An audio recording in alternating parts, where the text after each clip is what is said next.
en ce début d'année 2021 pour cette nouvelle édition de Géopolitis. L'eau nous apparaît comme une ressource inépuisable, à tout le moins lorsqu'il suffit d'ouvrir un robinet. Pourtant, l'eau douce, cette eau si indispensable à la vie, est une ressource rare. Au sommaire, ces guerres de l'eau qui nous menacent, l'accès à l'eau potable, future source de rivalité et de tension entre les États. Il n'y a pas que Mexico, Bagdad ou Le Cap qui risquent d'en manquer, même Londres, Barcelone sont menacés de pénurie. Près de 2 milliards d'individus n'ont toujours pas un accès direct à l'eau potable. L'eau insalubre tue davantage que toutes les guerres. Quand on ouvre le robinet, elle coule et la facture ne pèse finalement pas si lourd dans le budget des ménages.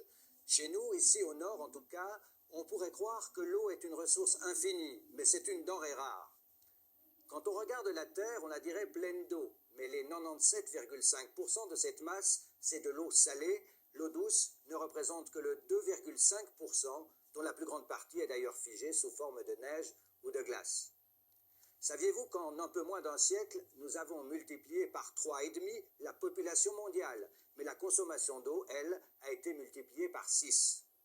Alors qu'un habitant du Sahel, en Afrique, dispose de moins de 10 litres par jour, chaque Français en consomme en moyenne près de 150 litres, et un Américain du Nord, plus de 250 litres par jour.